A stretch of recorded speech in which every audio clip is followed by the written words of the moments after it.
우리가 기술을 볼 때 눈여겨봐야 될 건 점, 선, 면이에요. 점으로 봐서는 안 되고 네. 이 점들이 어떻게 상호 연결되어서 선을 만드는지. 선 다음은 면인데 면은 결국 기업 입장에서 비즈니스 모델이죠. 그런 내용이 사실 강좌에 담겨있다고 보면 되죠. 이 모든 거의 코어, 핵심은 LLM은 맞는 것 같아요. 올 상반기에 놀랐던 건 뭐냐? 챗GPT로 대화하니까 장난이 아니네? 근데 그런 LLM이 웹에만 존재하는 게 아니네. 로봇과 결합될 수 있고 로봇과 메타버스 말고도 IoT 디바이스 하고 결합된 LLM도 수많은 연구가 되고 있어서 2024년은 실제 시장에서 구현되는 원년이 되지 않을까 싶어요. 기회의 땅이죠. 그러려면 새로운 디바이스가 필요해요. 그런 거에 진심인 메타라는 회사도 있고 또 애플이 또 참전을 했고 비전 프로로 또 삼성전자가 구글과 협의를 하고 있고 메타에 LG전자가 붙었고 소니 당연히 들어올 거고 2024년은 MR 디바이스에 제대로 된 평가가 이루어지는 한 해가 되지 않을까 싶어요. 뒤집어 쓰고 그 공간을 가면 뭐 어쩌란 말이지. 그럼 누군가 안 내려요. 누가? 자비스. 근데 자비스는 누구야? AI 에이전트고. 그럼 AI 에이전트는 뭘로 만들어? LLM으로 만들어.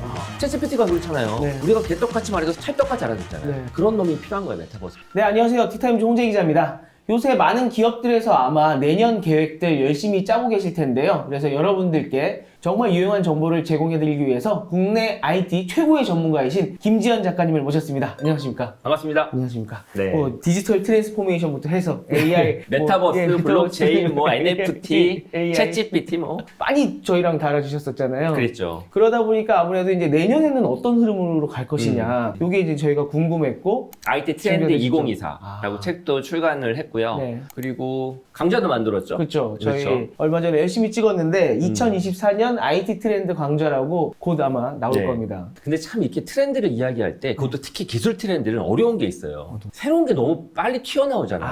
예를 들면 제가 올해 1월 달에 네. 기술 트렌드 전망을 할 때도 챗GPT가 잘 안 보였거든요. 2월, 3월 달에 보였죠. 그쵸. 그러다 보니 이제 중요한 건 기술 트렌드는 끊임없이 새로운 기술로 혁신하거든요. 그래서 예를 들어 지금 10월 달에, 11월 달에 내년 전망을 했는데 올해 12월 달에 내년 3월에 새로운 게 튀어나와. 그럼 새로운 변화가 모색되는 거거든요. 그쵸. 그래서 중요한 건 프레임. 어떤 걸 눈여겨봐야 되는지. 그리고 두 번째는 그 프레임 하에 어떤 기술들이 새로 튀어나올 때 어떻게 해석해야 될지. 이게 중요한 것 같아요. 그래서 오늘의 이제 이야기도 네. 그리고 또 우리가 정리했던 이러닝 강좌도 그런 프레임을 잘 해석하는 거라고 보면 되고 앞으로 뭐 한 내년 1월 또 4월 달에 새로운 기술이 등장하면 이 프레임을 기반으로 이 기술을 어떻게 해석해야 될지에 대해서 파악하면 될 것 같습니다. 네. 그 프레임은 아마 저희 강좌 2024년 IT 트렌드 강좌를 보시면 좀 더 자세하게 네. 아실 수 있을 거고요. 오늘 그 강좌와 관련을 해서 간략하게 한번 전체적으로 조망을 좀 해보려고 하는데요. 제가 지난번에 강좌 녹화하실 때도 네. 열심히 필기하면서 봤었는데 네, 방대했죠, 내용이. 오, 장난 아니었어요. 그리고 너무 신기했던 게, 내년의 트렌드를 말씀해 주시는 이 각각의 뭔가 하나의 큰 꼭지들이 예전에 분명히 저희가 봤던 거였던 것 같은데, 이게 LLM이라는 거를 만나면서 다시 얘가 재조명 정도가 아니라 뭔가 새롭게 업그레이드 되는구나. 그래서 이 친구들이 잠시 수면 아래에 이렇게 있다가 갑자기 확 올라오는구나. 좀 이런 느낌을 받았거든요. 아주 정확하게 기자님이 지적하셨는데 우리가 기술을 볼 때 눈여겨봐야 될 건 점, 선, 면이에요.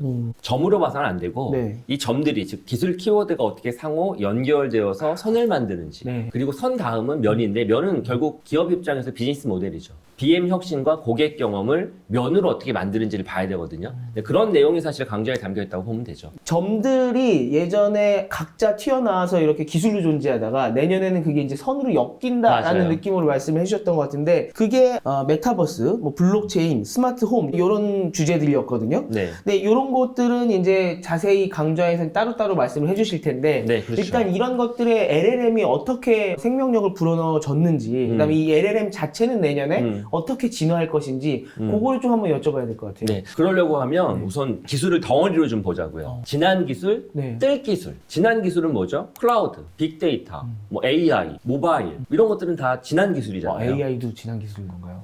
왜냐하면 AI를 1세대와 2세대로 나눠야 되거든요. 알파고의 AI와 챗GPT의 AI는 다른 거잖아요. 그래서 제가 말하는 지금의 AI는 지난 AI. 그리고 떴던 클라우드, 떴던 데이터는 빅데이터는 사라지는 건 아니에요. 여전히 숨겨진 거죠. 예를 들면 자동차, 텔레비전, 라디오, 신문, 방송 다 떴었잖아요. 사라진 거 아니잖아요. 그냥 자연스럽게. 그렇죠. 하고 있는 지금은 거죠. 그냥 공기와 같은 존재가 됐죠. 네. 그 이후에 뭐 예를 들어 OTT라든가 스마트폰, 또 모바일 이런 것도 새로 떴지만 네. 기존 것과 연계가 되잖아요. 그렇게 봐야 된다는 거예요. 근데 그런 면에서 지난 기술들이 새롭게 뜰 기술들과 어떻게 상호 연동될지 이런 관점에서 첫 번째를 봐야 되고 네. 두 번째 뜰 기술들로 후보로 어떤 것들이 떠오르죠? 메타버스, 그 다음에 NFT와 DAO, 토큰으로 대변되는 블록체인, 그리고 새로운 인터넷 가치 철학으로 플랫폼 비즈니스의 폐단 때문에 등장했던 웹3, 그리고 이제 방금 이야기하셨던 챗GPT를 만든 LLM이라고 불리는, 그리고 그 LLM 덕분에 만들어질 GenAI, 제너레이티브 AI죠. 이런 네 가지는 아까 이야기했던 점이라고요. 근데 이 점들이 네. 상호 연결되어서 새로운 거대한 IT의 트렌드를 만들고 네. 그 트렌드가 기존에 있었던 지난 기술, 이 기술과 만났을 때 패러다임의 변환이 이루어지죠. 이렇게 크게 해석을 해야 된다는 겁니다. 네. 그런 면에서 보면 네. 이 모든 거의 코어, 핵심은 LLM은 맞는 것 같아요.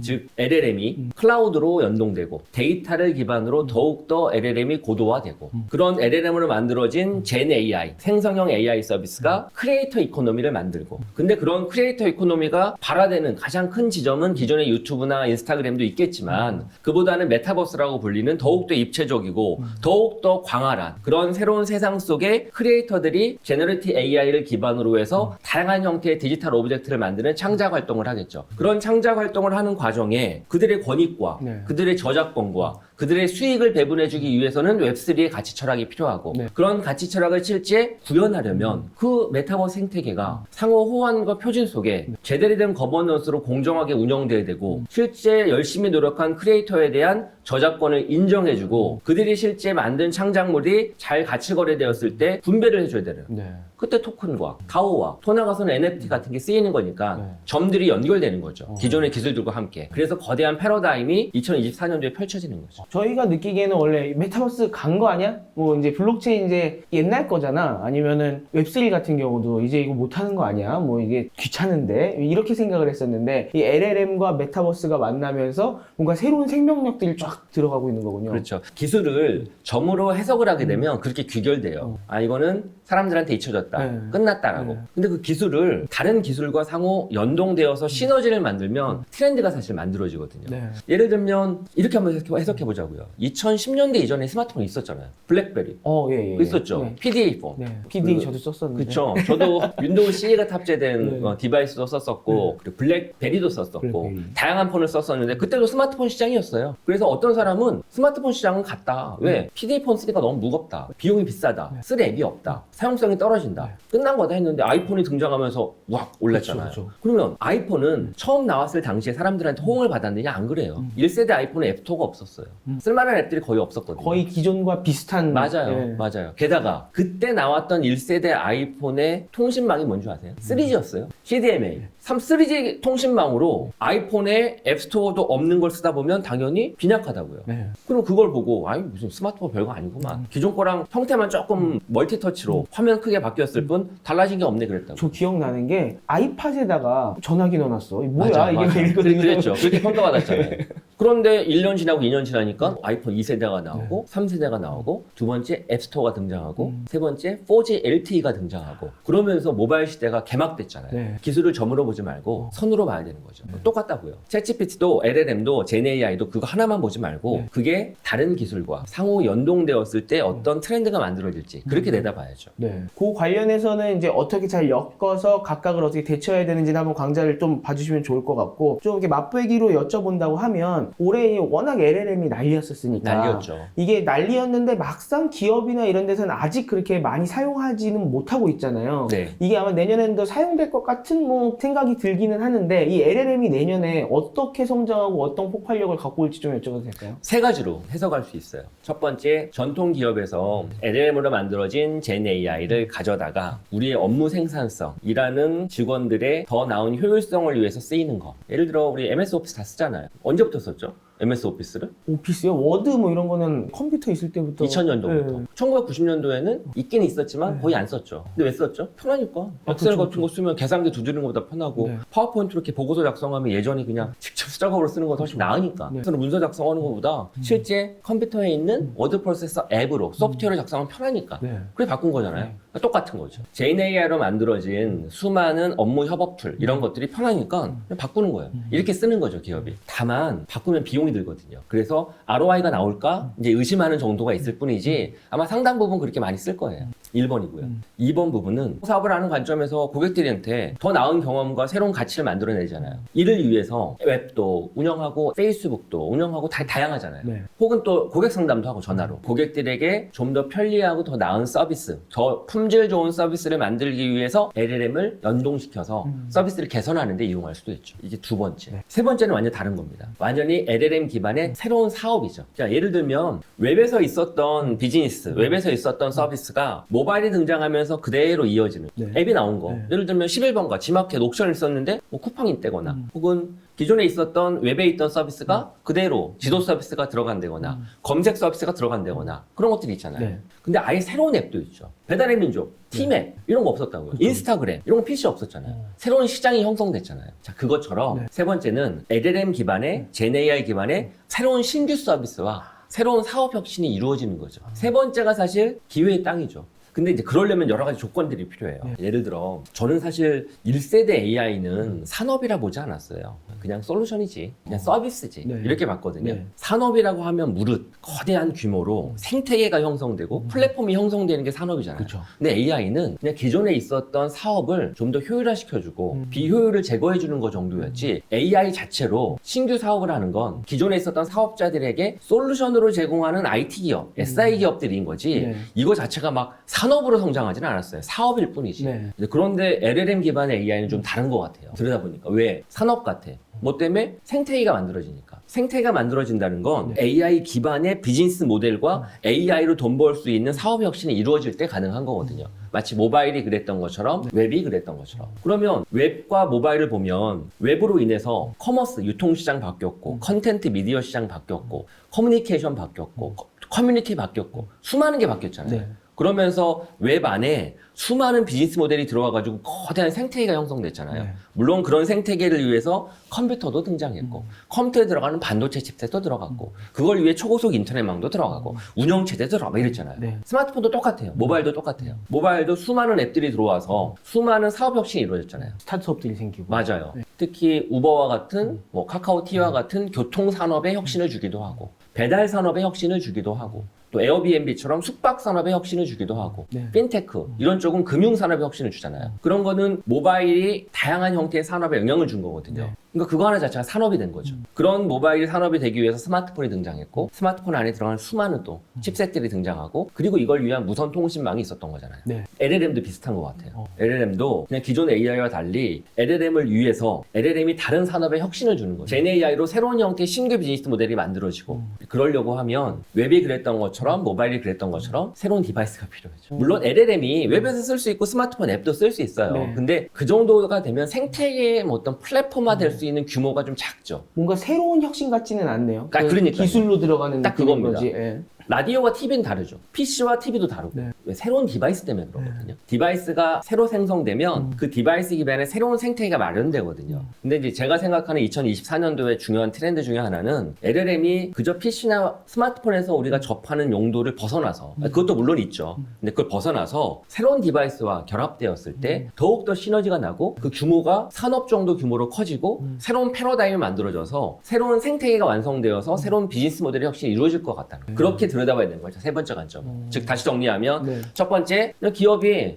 직원들의 업무 생산성을 위해서 GenAI를 도입하는 거. 두 번째, 우리의 고객들에게 더 나은 서비스를 제공하기 위해서 LLM 기술을 활용하는 거. 세 번째, LLM, AI 기반의 산업이 형성되는 거. 예전에 취재하다 보면은 모바일 모든 걸 바꿨는데 일을 직접 하는 방식이나 이런 거는 좀 많이 못 바꿨다라고 들었었던 것 네네. 같거든요. PC로 아직 여전히 해야 되는 일들이 있으니까. 근데 이 AI라는 거는 전방위적으로 다 영향을 미치겠네요, 오히려. 아니 근데 모바일도 사실은 우리 일하는 방식도 영향을 주긴 했죠. 예를 들어서 전자결제. PC 앞에서 하는 것보다 이동하면서 할 수 있고 원래 예전 같으면 거리에서 버스에서 지하철에 쇼핑 안 됐잖아요. 지금은 움직이면서 항상 쇼핑할 수 있고 옛날에 택시 부르는 거 항상 그냥 나비콜 이용하거나 아니면 길거리에서 하염없이 손 들었어야 되는데 지금은 그냥 안방에서 네. 부르고 나서 오면 바로 나가잖아요. 그것처럼 사실 모바일만 해도 우리의 사용자 경험을 크게 바꾼 게 맞죠. 근데 LLM은 그거보다 더 크게 바꿀 거고 그러려면 새로운 디바이스가 필요한 거죠. 물론 기존에 있었던 스마트폰이나 컴퓨터에서도 뭐 GenAI는 다 쓸 수 있긴 하지만 사람이라고 하는 건 습관이 바뀌기가 힘들거든요. 예를 들면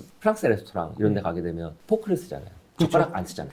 젓가락이 편함에도 불구하고 네. 그 플랫폼, 거기 분위기에 이렇게 맞추잖아요, 우리가. 네. 습관 때문에 그러거든요. 네. 거기에서 원래 말하는 문화와 음식, 식습관 이런 것 때문에 마찬가지로 이 디바이스, PC에서의 사용 습관이 있고 모바일에서의 레거시, 사용 습관이 있다고 이걸 바꾸기가 힘들어요. LLM이 들어와서 물론 이렇게 대화창에 쓰고 할 수는 있지만 네. 진정 LLM이 AI가 제대로 된 산업으로서 규모가 커지려면 새로운 디바이스가 꼭 필요하다고. 그 이 새로운 디바이스라고 해주시는 게 결국은 이 메타버스 쪽 아닙니까? 메타버스도 있고요. 스마트 스피커의 부활일 수도 있고요. 더 나아가서는 IoT 디바이스도 있고 더 나아가서는 로봇도 있죠. 그래서 꼭 메타버스만은 아닌데 네. 근데 이제 일반 B2C 대중적인 관점에서 보면 메타버스가 좀 크죠. 근데 꼭 메타버스는 아니고 수많은 디바이스에 LLM이 결합되는 거죠. 앰비언트 컴퓨팅이죠. 숨겨진 컴퓨팅. 어디에서나 도처에 존재하는 컴퓨팅. 네. 유비쿼터스라 부르기도 하고 스페셜 컴퓨팅이라고 부르기도 하죠. 애플은 네. 비전 프로 기반에 네. 물론 그것도 MR 디바이스긴 하지만 공간에 수많은 디스플레이가 떠다니고 수많은 공간에 있는 사물들이나 뭐 로봇이나 뭐 전자기기들이 LLM에 탑재되어서 연동되는 거죠. 그런 미래의 삶이 미래의 시대가 LLM 기반의 새로운 산업이 잉태되는 계기가 되지 않을까 싶어요. 2024년은 원년이 되는 것이고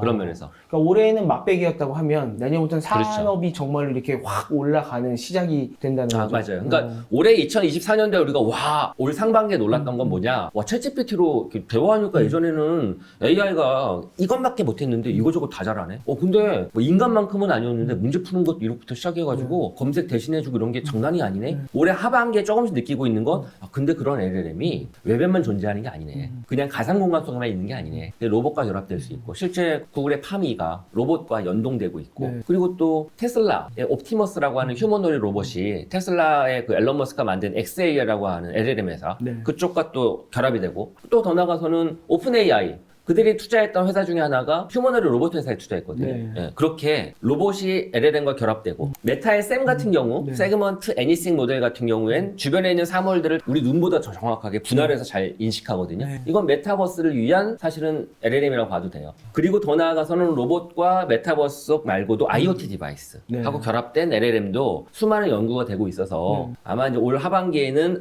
LLM이 웹이나 PC나 모바일에서만 구현되는 게 아니라 다양한 영역과 결합될 수 있구나가 연구 개발될 거고 2024년은 그런 게 실제 시장에서 구현되는 원년이 되지 않을까 싶어요.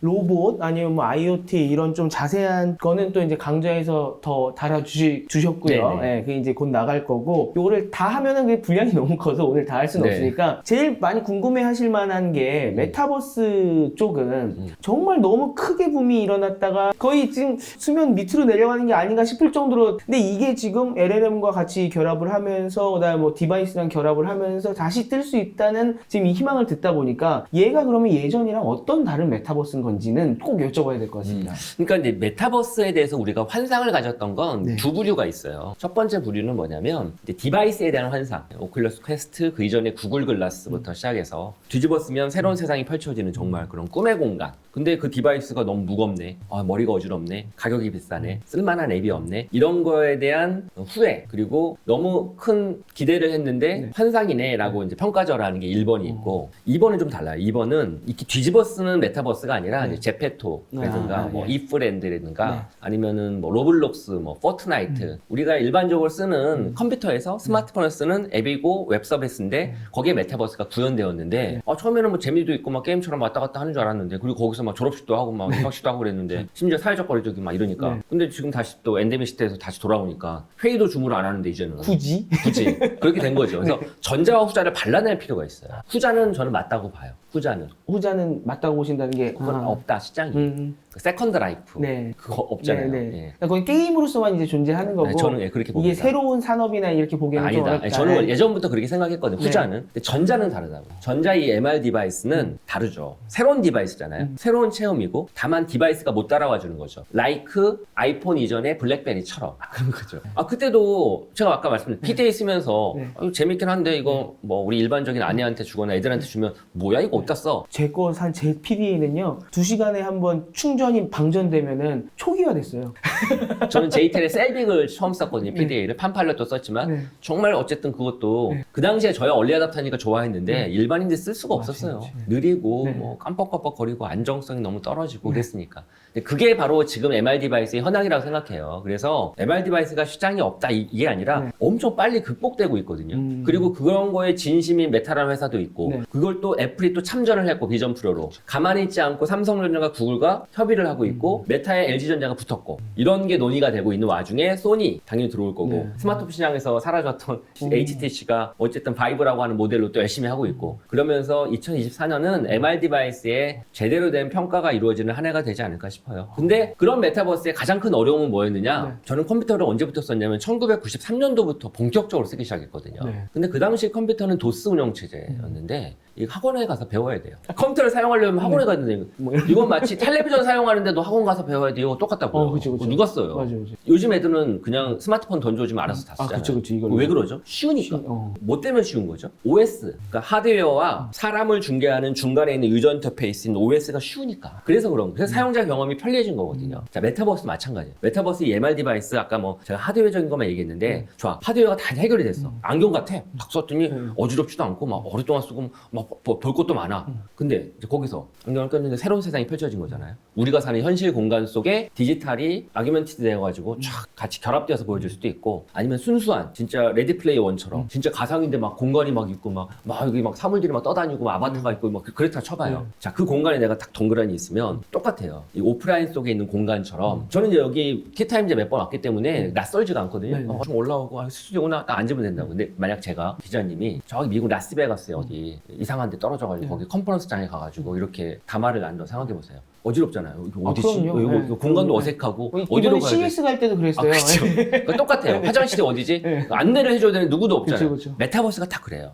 뒤집어 쓰고 그 공간을 가면 뭐 어쩌란 말이지? 어디를 가지? 아바타는 어떻게 바꾸지? 여기 앞에 있는 아바타하고 대화를 어떻게 하지? 네. 내가 저기로 가고 싶은데 어떻게 뛰어가지? 모른다고. 그렇죠. 그럼 누군가 안내를 해줘야 돼. 누가? 자비스가. 그게 자비스는 누구야? AI 에이전트고. 그럼 AI 에이전트는 뭘로 만들어요? LLM으로 만드는 거죠. 챗GPT가 그렇잖아요. 네. 우리가 개떡같이 말해서 찰떡같이 알아듣잖아요. 네. 그런 놈이 필요한 거예요, 메타버스 공간에. 즉, 메타버스가 잘 되려면 LLM 기반으로 돌아가는 AI 에이전트도 있어야 되고, 또 중요한 건 이런 것도 있다고요. 메타버스 공간에 사람들이 늘 바글바글 되지는 않을 거예요. 네. 어떤 공간은 사람이 없어. 예를 들어, 내가 삼성 브랜드관을 갔어. 누가 안내를 해줘야 되는데, 새벽 3시라서 네. 사람은 없네? 그럼 뭐가 있어요? NPC가 있어야 될 거 아니에요? 그렇죠. 근데 그 NPC가 그냥 가만히 하는 얘기만 해. 재미없잖아요. 그렇죠. NPC에 LLM이 들어가야죠. 네. 그러면 삼성 브랜드관에 있는 그 NPC는 진짜 사람처럼 내가 막 말하고 하는 것도 잘 이해하고 농담 따먹기도 하고 안내도 해주고 제품도 소개해주고 그래야 될 거 아니에요. 그때 LLM이 필요한 거죠. 이용자 입장에서는 그 정도의 NPC라고 하면은 사실 이게 사람인지 NPC인지 어차피 가상 공간이라서 구분할 필요도 없는 거잖아요.